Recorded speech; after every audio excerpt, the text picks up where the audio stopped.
मध्य प्रदेश का मऊगंज जिला इन दिनों सुर्खियों में बना हुआ है। मऊगंज बाईपास क्षेत्र की एक जमीन को लेकर दो पक्षों के बीच लंबे समय से चला आ रहा विवाद अब एक गंभीर और संवेदनशील मोड़ पर पहुंच गया है।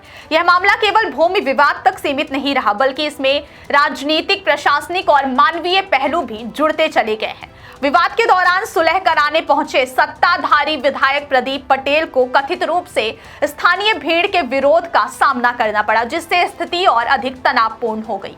घटना के बाद हालात तेजी से बिगड़ते चले गए और पूरे इलाके में भय और असमंजस का माहौल बन गया।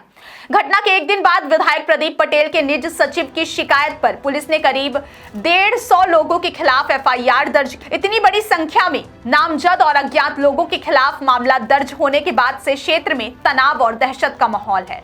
लोग खुलकर बोलने से बच रहे हैं और हर कोई इस बात को लेकर आशंकित है कि आगे हालात किस दिशा में जाएंगे। इस कार्रवाई के बाद प्रशासन की भूमिका को लेकर भी सवाल उठने लगे हैं। सबसे चौंकाने वाला पहलू यह है कि विधायक प्रदीप पटेल खुद बीते 24 दिनों से कथित रूप से लापता बताए जा रहे हैं। उनके सार्वजनिक रूप से सामने न आने और किसी भी आधिकारिक कार्यक्रम में शामिल न होने से तरह तरह की अटकलें लगाई जा रही हैं। इसी बीच अब भूमि विवाद से जुड़े दूसरे पक्ष के प्रमुख व्यक्ति अनिल पांडे उर्फ लल्लू पांडे के अचानक गायब हो जाने से मामला और अधिक रहस्यमय हो गया है।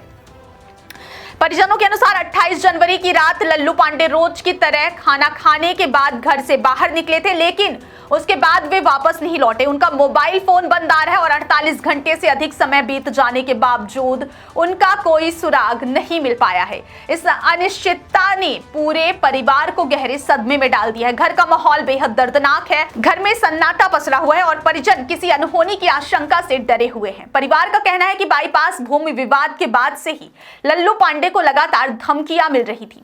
उन पर मानसिक दबाव बनाया जा रहा था और प्रशासनिक स्तर पर भी उन्हें परेशान किया जा रहा था। परिजनों का आरोप है कि उनकी जेसीबी और डंपर भी जब्त कराए गए और बार बार अलग अलग तरीकों से प्रताड़ित किया गया, जिससे वे मानसिक रूप से बेहद तनाव में थे। परिजनों ने थाना मऊगंज में लल्लू पांडे की गुमशुदगी की शिकायत दर्ज कराई है, लेकिन उनका आरोप है कि अब तक प्रशासन की ओर से कोई ठोस और प्रभावी कार्रवाई नहीं की गई है। उनका कहना है कि यदि समय रहते गंभीरता दिखाई जाती तो शायद स्थिति इतनी भयावह ना होती।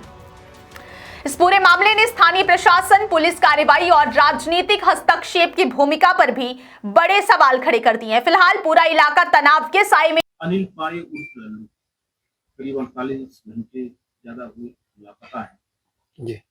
कब लापता हुए और अंतिम बार कब आपसे बात हुई? अंतिम बार हम 8 बजे के पास हमारे साथ बाईपास से मऊ घर आए। घर में हम उनको उतार दिए और वो भी अपने कमरे में चले गए, मैं भी अपने कमरे में चला गया। फिर इसके बाद 9 के लगभग खाना पीना खाए होंगे। वो हम उनसे पूछे भी नहीं, क्या है कि जब घर में साथ में आ जाते हैं तो पूछने का कोई वही नहीं रहता कि घर में आ गए। फिर मेरी तबीयत ठीक रही तो मैं चला गया ढाबा से। वहाँ मैं कैप्सूल लिया अपने लिए, टेबलेट, वहाँ ढाबा से, बाबा ढाबा से, और फिर मैं आके घर में खा के सो गया। 11 बजे के लगभग 10-11 के आसपास के होंगे, टाइम नहीं देखा हूँ, लगभग अंदाज है कि भाभी आके गेट खटखटाई, बोली भैया का फोन नहीं लग रहा है, भैया नहीं आए घर में। तो हम बोले क्या हुआ, कहाँ गए हैं? बोले हमको नहीं पता है, फोन नहीं लग रहा है, तो आप पता करिए जहाँ से जैसे हो। क्या है कि उनको भी नहीं पता कहाँ बैठते उठते हैं। तो हमने उनके थोड़ा बहुत जैसे साथ में चलते हैं, कभी आज तो बिपू भैया कुछ और लोगों के साथ संपर्क किया। वो सब लोग बताए कि नहीं हमको भी आज नहीं मिले, हम तो अपने घर में हैं। इस तरह से हम लोग पूरी रात नात रिश्तेदार कहीं न कहीं अपने बहन भाई सब तरफ फोन लगा करके पता किया, पर 70 से निराशा ही हाथ लगी। बोले हमें नहीं पता कहाँ है। फिर अगले दिन हम लोग इंतजार किए। फिर हम लोग जाके अपना एफआईआर आवेदन किए, आवेदन भी हो गया, मगर पुलिस आज तक उसमें कोई भी संज्ञान में नहीं ली। रिपोर्ट हमारी कल हुई लगभग 6 से 7 के बीच में, खोजबीन के बाद जी। आगे आप क्या मानते हैं? आगे जिस दिन से विवाद हुआ, 2 तारीख को रात को, जब हम लोगों की जमीन में विधायक और उनके समर्थकों ने अतिक्रमण करने के लिए आए, झगड़ा किए, उसी दिन से भैया डिप्रेशन में भी रहता था। फिर इसके बाद हम लोगों से भी शेयर नहीं करता था। क्या है कि पिताजी के खत्म होने के बाद उन्होंने हमको बाप का साया दिया था।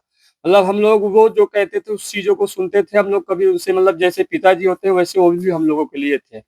अब उनका गायब हो जाना हम लोग संदेह का स्पद है।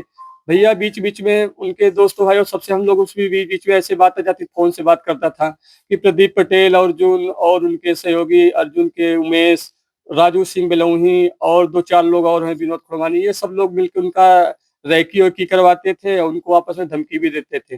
फिर सारी चीजें सब हम लोग हो गया साहस किए कि चलिए सब चीजें समय के साथ ठीक हो जाएंगी। फिर वही चीजें होती गई। 26 तारीख के पहले 2-3 दिन पहले हमारी जेसीबी किसी किसान की जमीन को समतलीकरण कर रही थी क्या कैसे, और हाईवा में कुछ कहीं ट्रांसपोर्टिंग का कुछ काम हो रहा था। वहां पे पता नहीं उनको कोई से शिकायत मिली कि हमारी जेसीबी और हाईवा को ला के जब्त कर दिए थे। फिर हम लोग बोले कि हमारी मशीन का आखिर गुनाह क्या हुआ। उसमें ना तहसीलदार बोलने को तैयार है, ना एसडीएम साहब बोलने के लिए तैयार है, और ना कोई सूचना देने के तैयार है। हमारी गाड़ी में 91,000 रुपए का चालान कर दिए। हम लोग गरीब आदमी उस दिन से टारगेट में साय में जी रहे, किस्त में गाड़ी थी, और हमारा ड्राइवर भी कहता कि नहीं चलाएंगे, हमारी मशीन आप देख लीजिए यहीं पे खड़ी है, आज जिस दिन से विवाद हुआ उस दिन से खड़ी है। हमारे साथ हर लोग मतलब दुर्दशा के साथ हे दृष्टि से देखते हैं। और हम लोग भी जब कभी शाम टाइम या 6 बजे के पास आते हैं तो हम लोगों के आगे पीछे भी 10 गाड़ियां रहती हैं। आपको शंका है क्या है इस पूरे मामले अब इन सब में विधायक जी तो बोले ही थे कि हम देख लेंगे तुम लोगों को, और विवाद के टाइम पर भी बोले थे कि हम देख लेंगे। राजू सिंह बेलमोहित विधायक जी का साथी गनर ही है, एक तरह से विधायक जी को पता नहीं कौन सी सुरक्षा मिले कि राजू सिंह साय की तरह दिन भर उनके साथ ही रहता है। और राजू सिंह हो गया, उमेश, हमारी मशीन का एक बार उमेश और पकड़वाने की कोशिश किया था कि नहीं हम देख लेंगे तुमको, हमारे दादा विधायक हैं। और अर्जुन तो जानते ही हैं भूमाफिया है। ये सारी चीजें हैं। अब हमको कुछ नहीं चाहिए, हमारे भाई को वापस कहते जो भी जमीन उनको चाहिए वो ले लें। हम लोग वहां देखना खड़ा भी नहीं होंगे। वो अपनी जमीनें हमारी जो छुड़ाए हैं, हमारी जमीन छुड़ा रहे हैं, वो हमसे हंसी खुशी ले लें।